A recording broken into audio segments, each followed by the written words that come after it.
What's an old rancher gonna do? Dig a moat? HOA President Cordelia Blackwood sneered exactly that while demolishing my great-grandfather's 1924 bridge without warning. 24 hours later, she wasn't laughing. Picture the woman who called my family's century-old stonework a rustic eyesore, now knee-deep in muddy creek water. Designer heels sunk in muck, perfect blowout ruined, watching her Tesla disappear under 12 feet of floodwater. "You hillbilly psychopath," she screamed across the water. "How dare you flood my home?" Her shrieks echoing across the submerged Whispering Pines development. Pure justice. The diesel fumes from excavators working all night, worth every gallon. Her fatal mistake? Assuming this old rancher knew nothing about federal water rights that predate her entire neighborhood by a century. Overnight, her luxury community became an isolated island. Me? The only ferryman. What would you do if they destroyed your family's legacy? Because this revenge story gets so much better. My name is Ezra Hartwell, and I'm the third generation of my family to work this land. What's left of it anyway? 40 acres. That's all that remains of the 2,000-acre cattle ranch my great-grandfather carved out of Montana wilderness in 1898. The rest? Sold off piece by piece over the decades to cover medical bills, drought losses, and the kind of financial bleeding that slowly kills family operations like ours. But we kept the heart of it, the original homestead, the winter pastures, and most importantly, the stone bridge my great-grandfather built with his own hands in 1924 to connect our grazing lands across Willow Creek.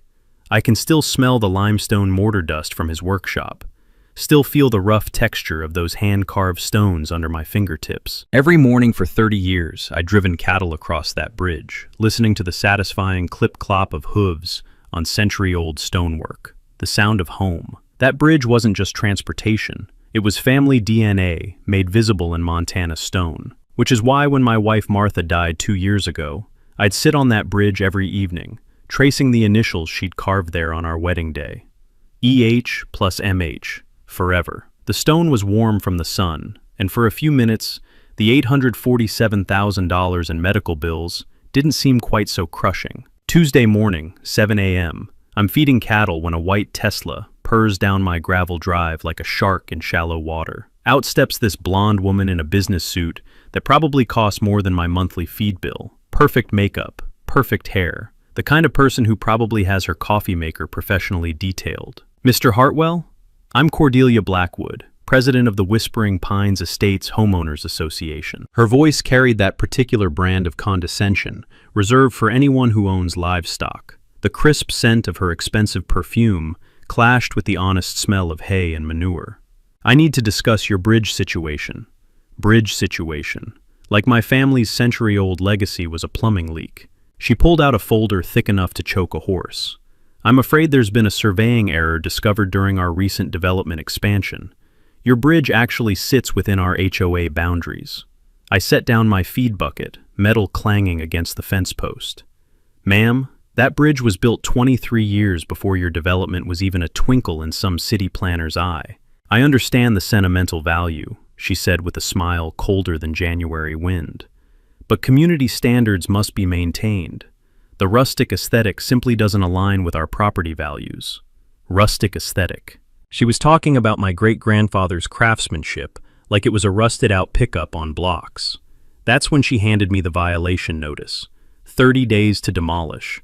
47 signatures from HOA residents demanding immediate resolution of the eyesore issue. A list of contractors pre-approved for demolition services. The cherry on top? A business card for her husband's construction company, offering to handle the job at a family-friendly discount. Because nothing says family-friendly like charging you to destroy your own heritage. "Mrs. Blackwood," I said, keeping my voice level, "that bridge connects my winter pastures to my main ranch. Without it, I'd need to build 3 miles of new fencing and an alternate route that would cost $50,000. Money I definitely didn't have. Not with Martha's medical debt crushing me like a slow avalanche. She clicked her pen with the precision of a guillotine blade. Perhaps it's time to consider whether cattle ranching is still viable in our evolving community. There it was, the real message. "You don't belong here anymore, old man." I watched her Tesla disappear down my driveway, kicking up dust that settled on everything like a bad omen. The violation notice felt heavy in my calloused hands, but Cordelia Blackwood had made one crucial mistake. She assumed I was just another broken-down rancher too tired to fight back. She was about to learn that the Hartwell family doesn't break that easy. 2 days after Cordelia's visit, a process server showed up at my door with enough legal paperwork to start a bonfire. The smell of expensive cologne couldn't quite mask the stench of intimidation tactics. The law firm's letterhead read, Pemberton, Hayes and Associates, one of those downtown outfits with marble lobbies and hourly rates that could fund a small country. The threat was crystal clear. Remove the bridge voluntarily or face a lawsuit that would cost me more than my entire ranch was worth. But here's the thing about being backed into a corner. Sometimes it forces you to remember skills you thought you'd forgotten. 28 years ago, before I inherited this ranch, I'd spent 4 years as a paralegal in the county courthouse. Back then, I'd learned that most property disputes aren't won in courtrooms. They're won in dusty basement archives where the real history lives. So, I drove my rusted F-150 down to the courthouse, breathing in that familiar cocktail of old paper and bureaucratic defeat, and started digging through land records that hadn't seen daylight since disco was popular. What I found in those yellowed files made my morning coffee taste a whole lot better. The original 1898 federal land grant clearly showed Willow Creek and a 30-foot easement on both sides as perpetual public access for agricultural and transportation purposes. My great-grandfather hadn't just built a bridge. He'd built it on federally protected land that couldn't legally be claimed by any private development. Something about grandfathered easements and federal water navigation rights that most modern lawyers forget to check.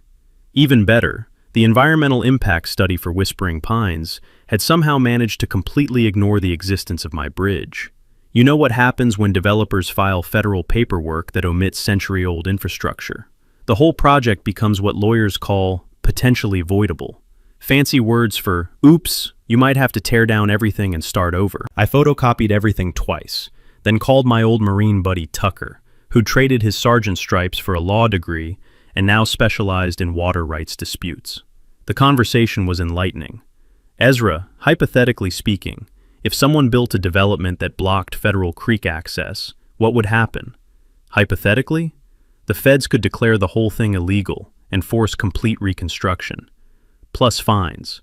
Lots of fines. Why? Oh, no reason. Just curious about hypothetical situations involving bridges and water rights. Meanwhile, Cordelia was busy playing her own games. She'd convinced the county to send an inspector who miraculously discovered serious structural concerns with my bridge. Cracks in the foundation, potential for catastrophic failure, immediate public safety hazard. The same inspector who'd somehow missed these serious concerns during 5 years of routine county inspections. I knew exactly where those cracks came from, because my security cameras had caught 3 men with sledgehammers having a very productive 2 a.m. work session on my bridge. Men driving a truck registered to Blackwood Construction, LLC. Nothing says structural integrity concerns like a little midnight demolition prep work. When I confronted Cordelia about this nocturnal maintenance visit, she just smiled that refrigerator-cold smile. Mr. Hartwell, I hope you're not suggesting that county officials would falsify safety reports. That sounds almost libelous. The woman was good, I'll give her that, but she'd just made her first real mistake. Here's something most people don't know about insurance fraud. Deliberately damaging someone else's property to justify your own actions isn't just unethical, it's a Class C felony, carrying up to 5 years and $100,000 in fines. Thanks to modern security technology, I had about 40 minutes of high-definition video proving premeditated destruction of private property. The insurance company was very interested in these materials. So was the county attorney's office. So was the State Environmental Protection Agency, once they understood that someone was manufacturing safety concerns to bypass federal water access laws. But Cordelia wasn't done escalating. 3 days later, my insurance company called about complaints that my cattle were aggressively threatening visitors.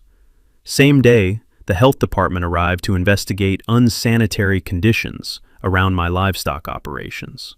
The inspector, a kid who clearly knew cattle about as well as I knew quantum physics, spent 2 hours photographing perfectly normal barnyard smells and muttering about public health violations. That evening, I found fresh survey stakes driven into my winter pasture, each marked future road development.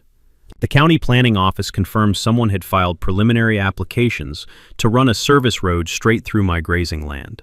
Guess whose signature was on every application? The message was clear: withdraw your bridge opposition, or we'll bury you in legal battles until your great-grandchildren are still paying court fees. I sat on my porch that night, listening to creek water flow under century-old stones, and realized Cordelia Blackwood had just declared war on the wrong family. She wanted legal hardball? Fine. But she'd forgotten something crucial about small-town courthouse records. Sometimes they contain federal treaties that even fancy city lawyers don't know exist. Friday morning, I woke up to the rumble of diesel engines that made my coffee cup vibrate on the kitchen table. Through my window, I watched a convoy that looked like it was planning to invade a small country. 2 yellow excavators, a demolition truck, and enough equipment to level half of downtown. The acrid smell of exhaust fumes mixed with morning dew as Cordelia climbed out of her Tesla, wearing what I can only describe as a victory outfit. Crisp white pantsuit that probably cost more than most people's monthly rent. She was carrying a clipboard and wearing the kind of smile you see on sharks right before feeding time. "Mr. Hartwell," she called out, waving an official-looking document. "I have wonderful news. The county has issued an emergency demolition order for your bridge. Structural failure imminent. Public safety requires immediate action." Emergency order. Issued at 6 a.m. on a Friday morning. You know what I learned during my paralegal days? Real emergencies don't wait for convenient timing, but manufactured emergencies always happen when lawyers' offices are closed and appeals courts aren't in session. Basic intimidation tactic from the municipal harassment playbook. The demolition was scheduled for Monday morning. That gave me exactly 72 hours to remove any personal belongings from the bridge area. How thoughtful of them. I spent Friday afternoon at the courthouse filing an emergency injunction request, but it hit a brick wall faster than a cow in a tornado. The judge, who I later discovered was a regular golf partner with Cordelia's husband, denied my temporary restraining order without even reading the federal easement documents. "Mr. Hartwell," Judge Morrison said, barely looking up from his papers, "county safety inspections take precedence over property disputes. The bridge comes down Monday." That's when I realized this whole operation was choreographed tighter than a high school marching band. Saturday morning brought a discovery that made my blood pressure spike. I was checking my cattle when I noticed fresh concrete cracks in my bridge foundation that definitely hadn't been there Friday. But these weren't the crude sledgehammer marks from last week. These were precision cuts, made by someone who understood exactly where to weaken load-bearing structures. My security cameras told the whole story. 3 men with concrete saws and hydraulic jacks, working by headlamp light from 11 p.m. to 3 a.m. The whine of diamond-tipped blades cutting through century-old limestone. Same truck, same company logo, same federal crime being committed in high-definition detail. They'd actually sabotaged my bridge to justify destroying it. I called Tucker immediately. They're not just lying about structural problems, they're manufacturing them. Jesus, Ezra. That's criminal conspiracy, destruction of private property, plus obstruction of federal waterway access. I could hear him flipping through law books. We're talking serious prison time if you can prove premeditation. I can prove premeditation. Question is, can I prove it before Monday morning? Sunday evening, I made a decision that probably wasn't smart, but felt absolutely necessary. I loaded my old deer rifle and spent the night sitting on my bridge, listening to creek water flow over stones my great-grandfather had placed with his own hands. Around midnight, the demolition crew showed up to stage their equipment. When they saw me sitting there with a shotgun across my lap, they decided to park at the property line and wait for daylight. Smart choice. Sheriff's deputy arrived 20 minutes later. Young guy named Martinez, who I'd known since he was knee-high to a grasshopper. "Ezra, you can't be out here armed. You know that, right?" "Deputy Martinez, I'm on my own property with a legally owned firearm, committing no crimes and threatening nobody. Last I checked, that was still constitutional in Montana." He radioed back to dispatch, then walked over. "Look, I understand you're upset about the bridge situation. What would really help is arresting the people who've been vandalizing my property all week. I handed him a USB drive. 40 hours of security footage, everything time-stamped and documented. Martinez looked at the drive, then at the demolition equipment, then back at me. Something in his expression told me he was starting to smell the same rat I'd been tracking. Monday morning arrived like a funeral procession. 2 sheriff's deputies, the demolition crew, county inspector with a clipboard, and Cordelia Blackwood, standing off to the side like she was watching her favorite soap opera. That's when my real insurance policy revealed itself. See, while Cordelia had been busy orchestrating this legal theater, I'd been doing some choreography of my own.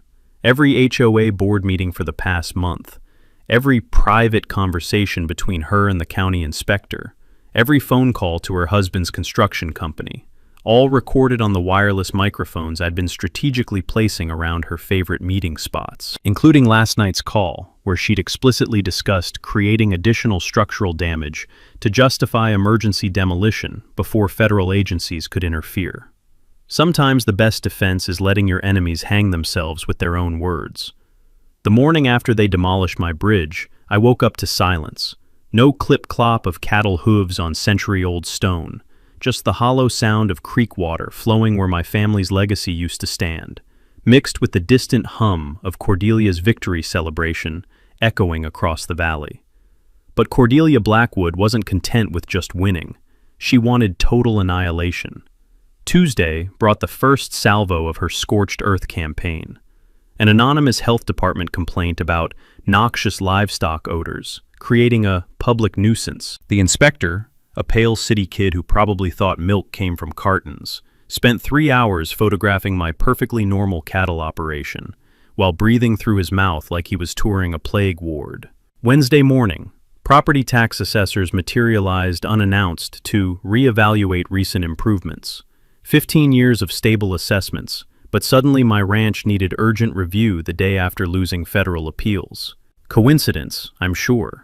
Thursday brought noise violation complaints about my 6 a.m. cattle feeding schedule, because apparently the sound of hay hitting feed troughs was disturbing the suburban serenity that Cordelia had worked so hard to curate.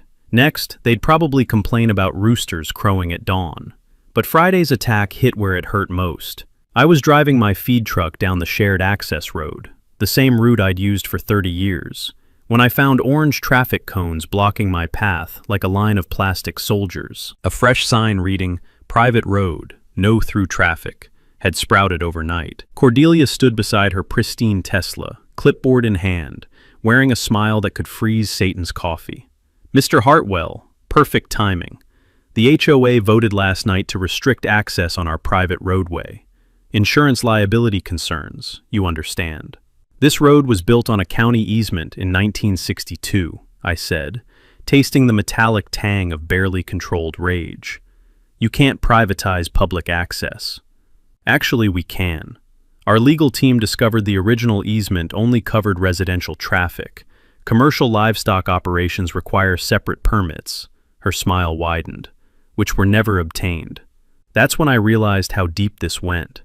Someone had spent serious money digging through 40-year-old county records, hunting for legal loopholes like a truffle pig searching for buried treasure. The kind of systematic research that takes teams of lawyers and costs more than most people's annual income. This wasn't revenge anymore. This was a coordinated campaign to force me off land that had been in my family for 4 generations. Over the next week, the attacks came with military precision. Insurance complaints about unsafe livestock practices. Environmental reports about cattle waste contaminating groundwater.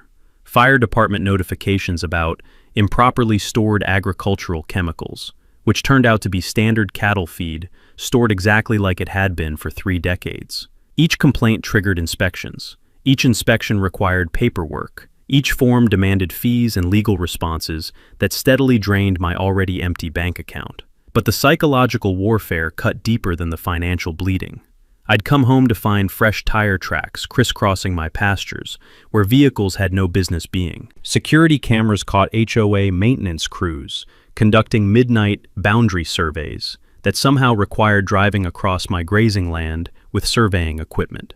When I called to complain, I was told they were ensuring compliance with environmental protection guidelines. Then Cordelia crossed the line that turned this personal. Someone filed complaints with the county cemetery board about the unauthorized memorial structure I'd built for Martha. The simple stone marker I'd placed by the creek, where we used to sit and watch sunsets paint the Montana sky, was suddenly unpermitted construction, violating county ordinances. They wanted to remove my wife's memorial because it didn't match their aesthetic vision. That's when I stopped playing defense and started playing offense. See, while Cordelia had been orchestrating bureaucratic warfare, I'd been conducting archaeological research in courthouse basements, and what I discovered made everything crystal clear. Here's something most people don't know about federal waterway law. Any creek that historically supported commercial navigation, even seasonal timber floating, remains under permanent federal protection. You can't just declare it non-navigable drainage because it's convenient for your development plans.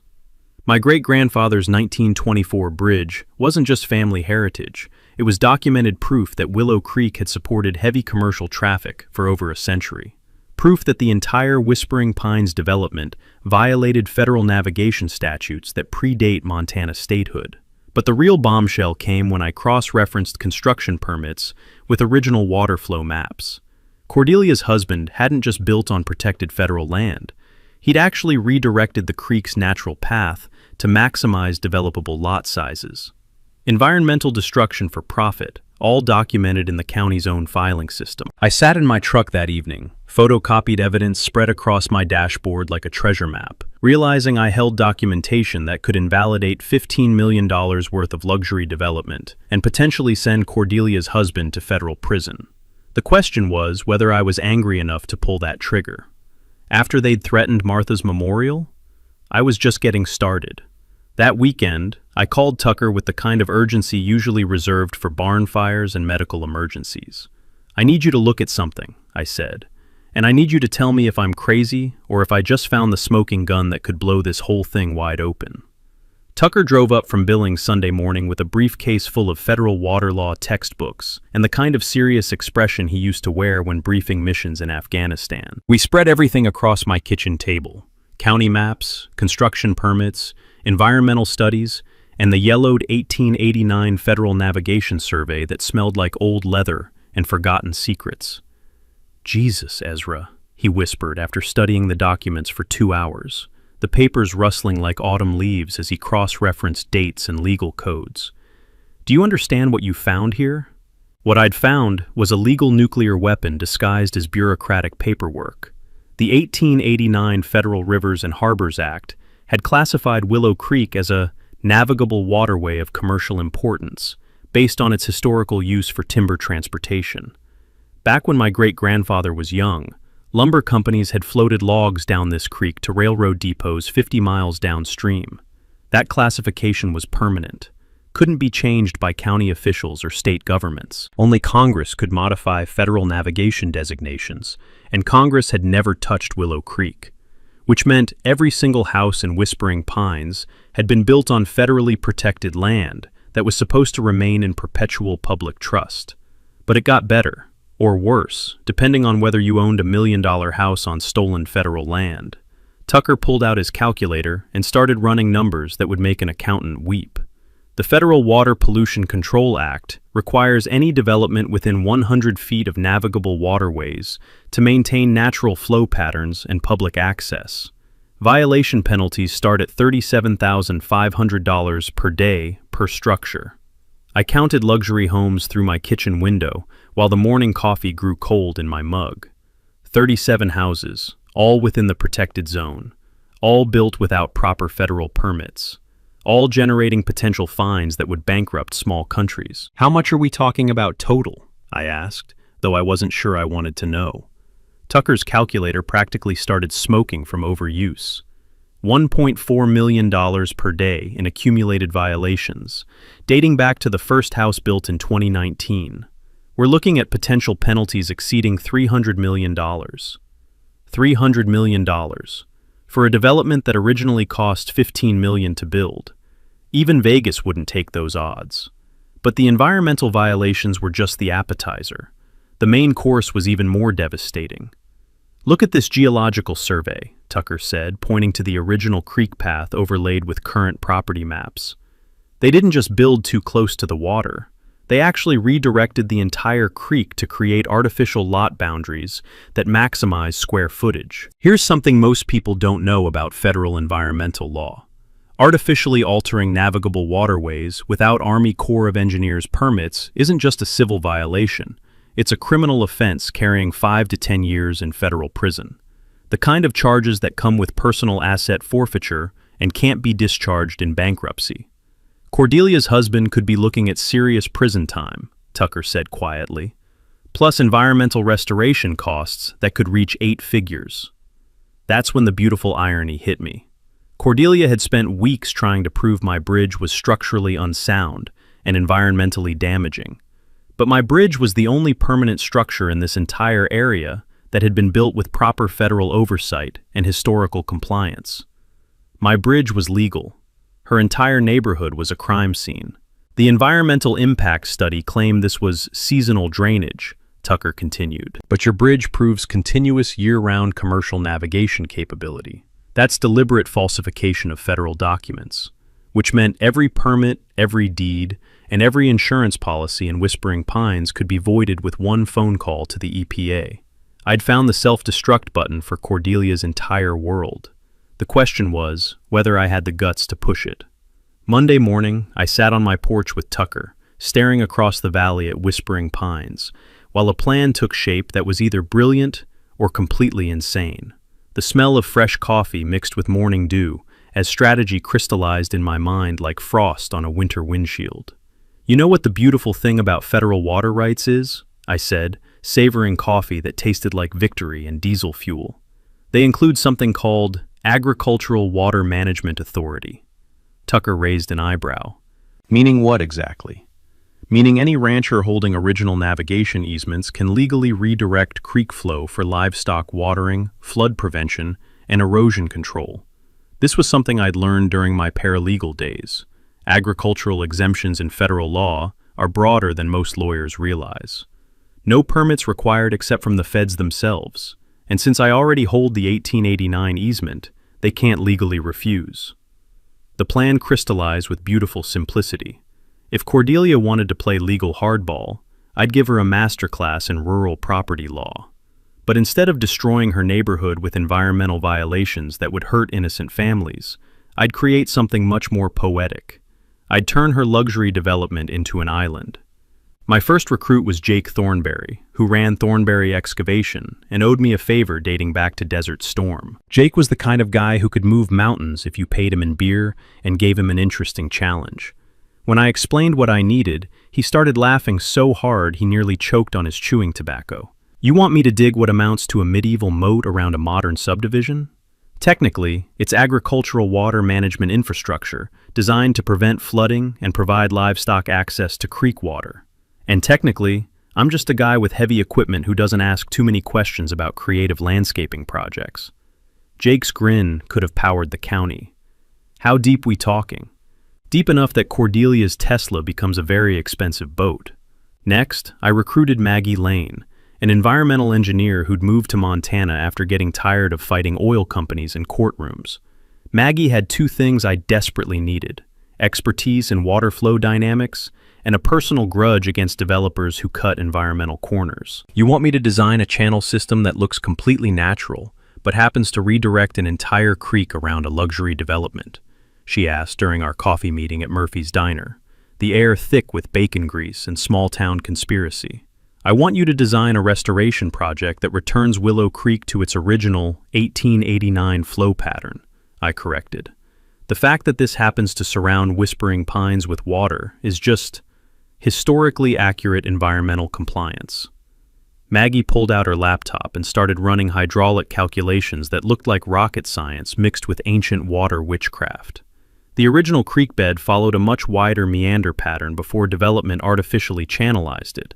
Restoring natural flow would actually improve fish habitat and prevent downstream erosion, and coincidentally create a 12-foot wide waterway around the entire development? Pure historical coincidence. Her smile was sharp enough to cut titanium. I can have environmental justification paperwork ready by Thursday, completely legal under both the Clean Water Act and Agricultural Heritage Preservation Guidelines. The technical aspects were surprisingly elegant. Spring snowmelt would fill the restored channels within 48 hours of completion. Multiple connection points to the main creek would ensure continuous flow without creating actual imprisonment. That would cross legal lines into kidnapping territory. But crossing would require wading through knee-deep rushing water or finding very creative transportation solutions. Timing was everything. File agricultural water management applications Friday afternoon when government offices were closing for weekends. Start excavation Saturday night during new moon darkness. Complete the project before dawn Sunday, then let Mother Nature handle the rest. My final recruits were Pastor Williams from the community church and Bonnie Sue Martinez, the county clerk who'd been watching Cordelia's legal maneuvering with growing disgust. Pastor Williams agreed to organize a community healing dialogue scheduled for Monday after project completion. "Sometimes the Lord works in mysterious ways," he said with a perfectly straight face, "and sometimes he needs help from heavy equipment operators guided by righteous anger." Bonnie Sue's contribution was more practically divine. "You know what's interesting about agricultural permits filed after 5 p.m. on Fridays?" she asked while stamping my paperwork with bureaucratic precision. "They don't get reviewed until Tuesday morning at earliest. Gives folks plenty of time to complete urgent flood prevention projects over weekends." The beauty of the entire operation was its complete legality. Every permit properly filed, every environmental regulation carefully followed, every federal water right thoroughly documented. I wasn't breaking laws. I was using them more creatively than Cordelia's expensive legal team had ever imagined possible. Saturday evening, I stood in my pasture watching Jake's excavators move into position like mechanical dinosaurs preparing for nocturnal hunting. Diesel exhaust mixed with evening mist, creating an almost mystical atmosphere, as if we were summoning ancient creek spirits to reclaim stolen territory. "You sure about this, Ezra?" Jake's voice crackled over radio static. "Once we start digging, there's no going back." I looked across the valley at Cordelia's house, where victory celebration lights blazed in windows that would soon have a very different view. "Start digging," I said. "Time for Willow Creek to remember where it used to live." The morning after bridge demolition, Cordelia Blackwood held what can only be described as a victory parade, disguised as a press conference. She stood on the exact spot where my great-grandfather's stonework had been reduced to rubble, wearing a crisp white blazer that probably cost more than my monthly feed budget, addressing reporters while the morning breeze carried the acrid smell of fresh concrete dust. "Today represents a triumph of community standards over individual obstinacy," she declared, her voice carrying that particular smugness reserved for people who think they've just conquered a small nation. "Whispering Pines has successfully modernized our infrastructure while maintaining our commitment to property values and residential harmony." Behind her, Willow Creek flowed unobstructed for the first time in nearly a century, carrying away limestone fragments that had witnessed 4 generations of my family's history. The sound of rushing water over broken stone felt like listening to my heritage being erased, one pebble at a time. What Cordelia didn't know was that 12 hours earlier, I'd received final environmental approval for my agricultural water management project. What she also didn't know was that Jake's excavation equipment was already positioned at 3 strategic locations around her precious development, hidden behind natural tree lines like mechanical wolves waiting for moonrise. But her victory celebration was just the opening act of her final assault. That afternoon brought a coordinated attack that revealed the true scope of her campaign. My cattle feed supplier called to inform me that anonymous complaints about my credit history required immediate cash payments for future deliveries. My veterinarian received tips suggesting I was operating without proper livestock health permits. The county building inspector materialized to investigate structural concerns about my century-old barn that had somehow become urgent overnight. Each harassment was individually minor, but together they created a financial stranglehold designed to squeeze me off my land like toothpaste from a tube. This wasn't about bridge aesthetics anymore. This was about total conquest. The real escalation came when I discovered fresh survey stakes driven into my winter pasture, accompanied by notices that someone had filed applications for a scenic overlook road, cutting directly through my grazing land. The proposed route would connect Whispering Pines to the county highway, providing residents alternate access that eliminated their need for the easement road I'd been fighting to use. Here's something most people don't understand about eminent domain. Local governments can seize private property for public benefit, but they have to prove the taking serves genuine community needs, not private developer profits. When I called the county planning office, I learned Cordelia's husband had filed this application as emergency infrastructure that would improve property values for the entire community. Public benefit. They were planning to steal my pasture and call it a taxpayer favor. But the psychological warfare reached its sickening peak when I found a manila envelope tucked under my windshield wiper.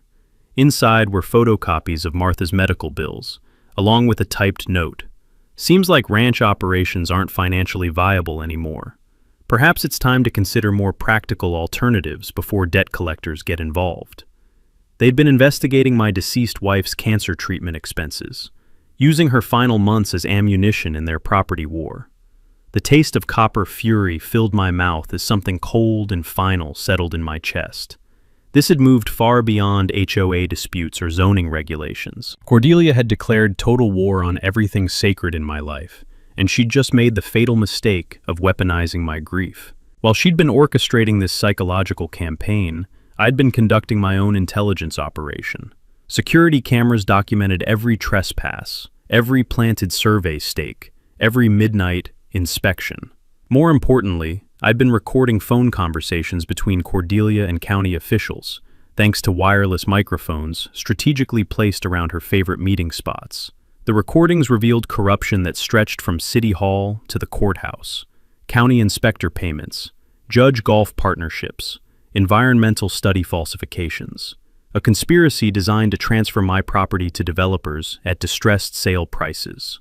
But the most damaging recording captured her conversation with a private investigator hired to research my financial vulnerabilities. The discussion included explicit plans to use Martha's medical debt as leverage for forced property sales, along with strategies for manufacturing additional code violations that would make my ranch economically unviable. Apparently, widow shaming was just another tool in her real estate acquisition toolkit. As I sat in my kitchen that night, listening to Cordelia's voice discussing my wife's death like a business opportunity, I realized she'd just handed me the moral justification I needed for what was about to happen. At 11 p.m., my phone buzzed with Jake's text. Equipment in position. Weather's perfect. Creeks running high from snow melt. You sure about this? I looked toward Whispering Pines, where celebration lights still twinkled in houses built on stolen federal land by people who thought themselves untouchable. Start digging, I replied. Time for Cordelia to learn what happens when you declare war on Montana water rights. The distant rumble of diesel engines starting sounded like thunder, announcing the coming storm. Sunday morning, 6:47 a.m. Cordelia Blackwood's victory celebration came to an abrupt end when she stepped onto her patio for her morning yoga routine and discovered that her million-dollar view had been dramatically redecorated overnight. Where yesterday there had been manicured lawns and tree-lined walking paths, today there was water. Lots of water. Rushing creek water that had somehow found its way around the entire perimeter of Whispering Pines, creating what news helicopters would later describe as an unplanned water feature of unprecedented scope.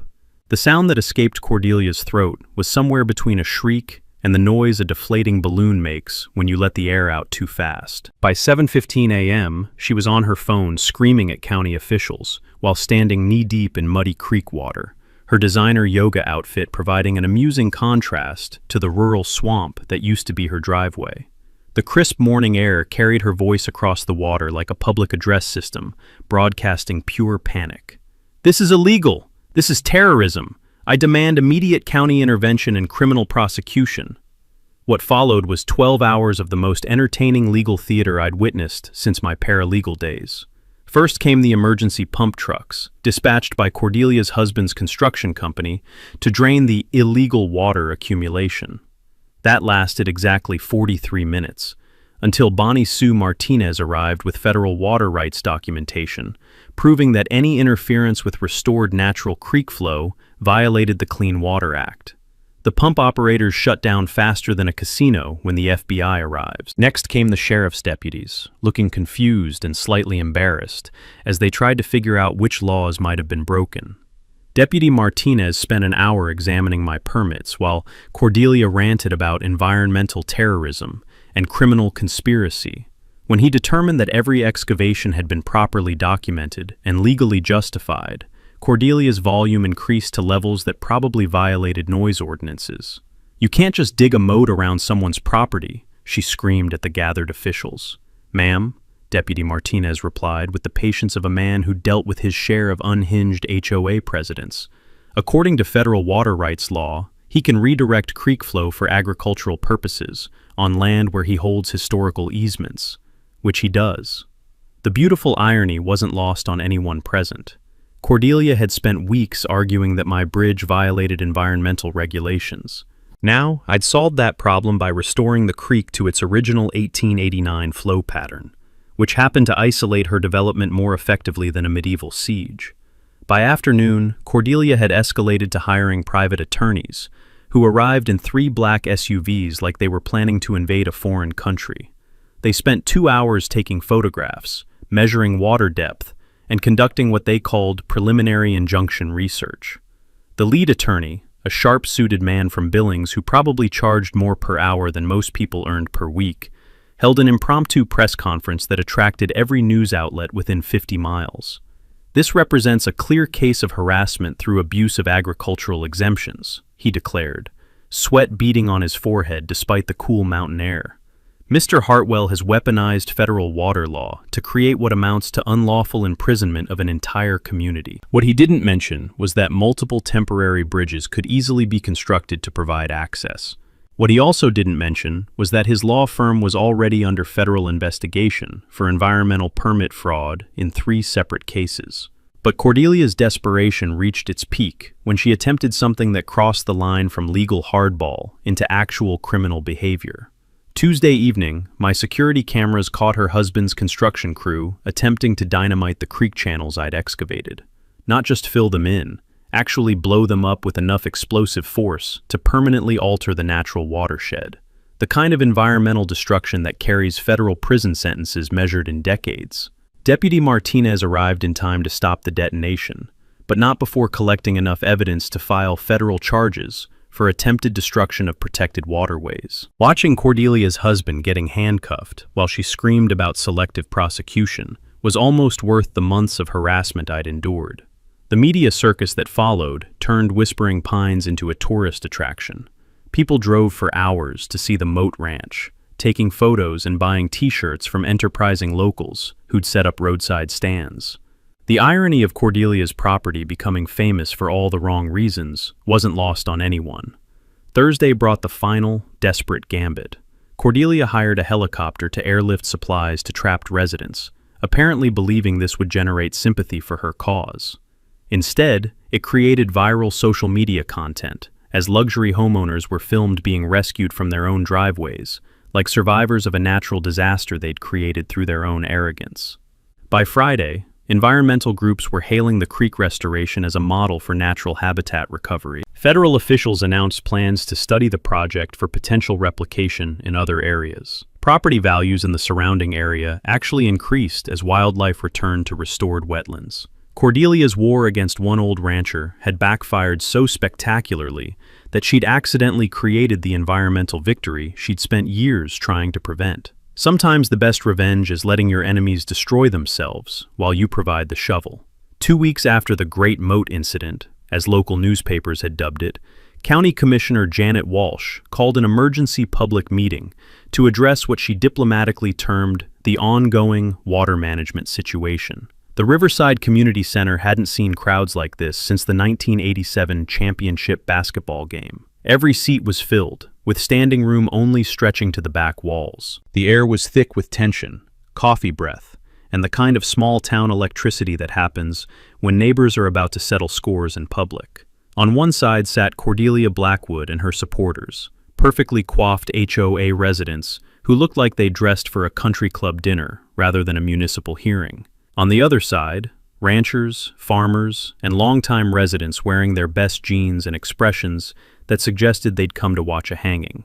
Cordelia had arrived with a full legal team, a PR consultant who kept whispering in her ear, and enough documentation to start a small library. She'd also brought a large-screen television displaying aerial footage of her waterlock development, set to dramatic music that made it look like a disaster movie. I came with Tucker, Pastor Williams, and a manila folder containing documents that would either vindicate my actions or land me in federal prison. The difference being that I was pretty sure which outcome to expect. Commissioner Walsh called the meeting to order, and Cordelia immediately launched into what can only be described as a legal performance art piece.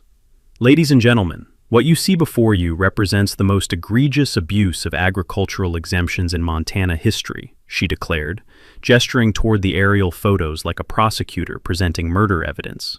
Mr. Hartwell has weaponized federal water law to terrorize law-abiding citizens and destroy property values throughout our community.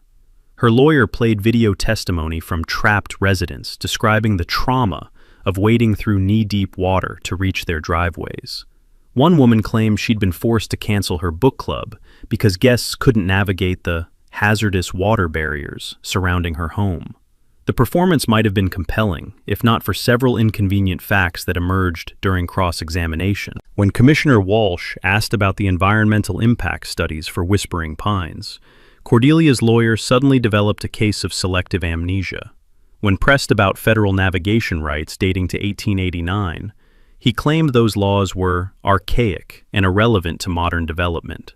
That's when I stood up and produced my folder. Commissioner Walsh, I'd like to submit evidence regarding the legal status of Willow Creek and the federal violations committed during the Whispering Pines construction. What followed was the most satisfying 20 minutes of my adult life. I presented the 1889 Federal Navigation Survey, proving Willow Creek's protected status. The original environmental impact studies that had been falsified to hide this classification. Documentation of illegal creek redirection that violated federal waterway protections. And recordings of conversations between Cordelia and county officials discussing how to circumvent environmental oversight. But the mic drop moment came when EPA Regional Director Sarah Lane stood up to address the assembly. Based on our investigation triggered by Mr. Hartwell's complaint, the Environmental Protection Agency has determined that the entire Whispering Pines development was constructed in violation of federal navigation laws dating to 1889. Her voice carried the authority of someone who could make very expensive problems appear with the stroke of a pen. Furthermore, the deliberate falsification of environmental impact studies and illegal alteration of protected waterways constitutes criminal violation of multiple federal statutes.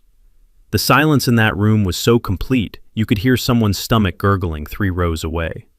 Director Lane continued, "The federal government is prepared to offer a settlement that would allow current residents to remain in their homes, provided the development agrees to comprehensive environmental restoration and pays accumulated fines totaling $2. $3 million.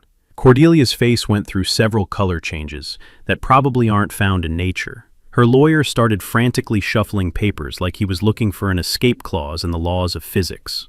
However, Director Lane added, if these violations are not resolved voluntarily, federal law requires us to pursue criminal prosecution and potentially order complete demolition of all structures built on illegally privatized federal land. That's when Cordelia finally snapped. "This is ridiculous," she shrieked, standing so fast her chair toppled backward. "You're all conspiring against legitimate business interests. This is nothing but rural bias and environmental extremism." The outburst might have generated some sympathy if she hadn't followed it by pointing at me and screaming, "That crazy old man destroyed my life over a stupid bridge." Commissioner Walsh gavelled for order, while Cordelia's PR consultant physically restrained her from additional outbursts. Pastor Williams stood up from the audience. "Maybe it's time we focused on healing this community instead of fighting over who's got the bigger legal stick." The room erupted in applause that lasted for 3 solid minutes. When the noise died down, I stood up for my final statement. "Commissioner Walsh, I never wanted to hurt anyone. I just wanted to protect my family's heritage and the federal water rights that belong to all of us." I looked directly at Cordelia. But when someone declares war on your history, sometimes you have to remind them that history fights back. The meeting ended with a standing ovation and Cordelia storming out, leaving her legal team to figure out how to surrender gracefully. 6 months later, Whispering Pines looked like a completely different place. And I'm not just talking about the permanent water features. Cordelia Blackwood had resigned as HOA president and moved to Arizona within a month of the town hall meeting, muttering something about hostile business environments and environmental fascism.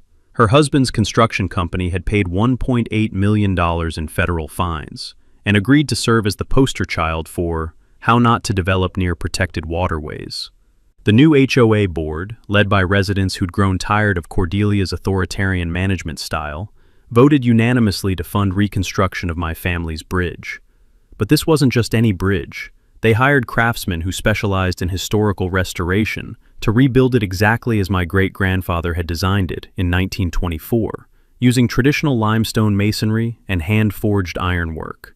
The bridge dedication ceremony drew over 500 people, including state officials, environmental groups, and 3 generations of families who remembered crossing the original structure. Governor Martinez gave a speech about preserving Montana's heritage while protecting our natural resources, and somehow managed to avoid mentioning that the whole thing started with an HOA property dispute.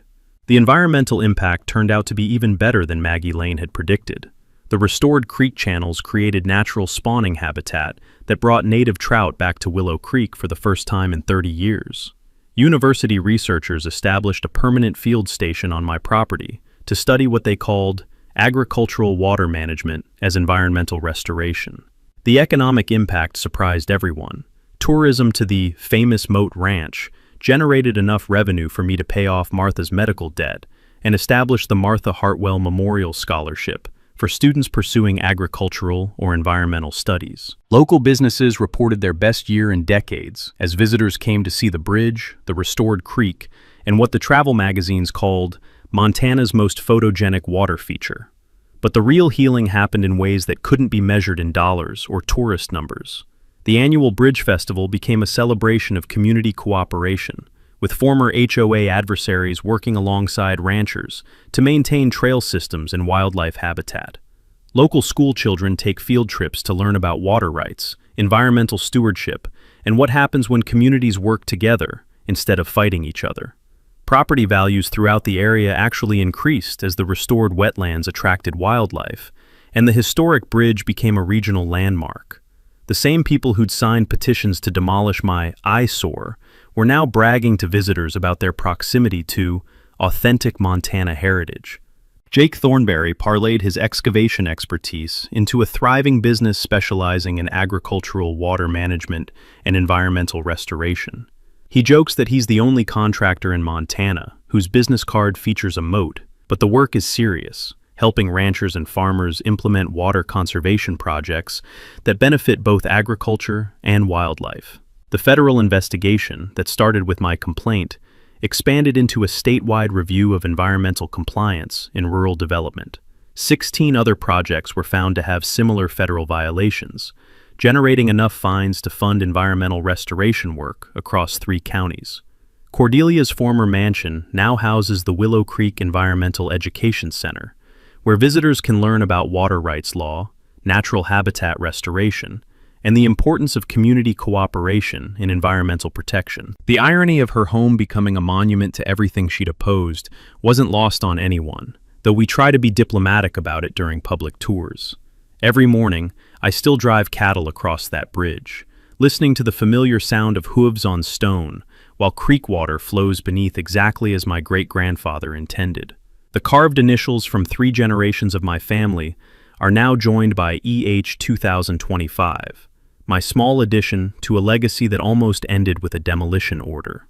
Sometimes I sit there in the evening, watching sunset paint the Montana sky, while water flows around what used to be Cordelia's island kingdom, and I think about how fighting for what's right doesn't always require destroying what's wrong. Sometimes, it just requires helping the truth find its way back to the surface.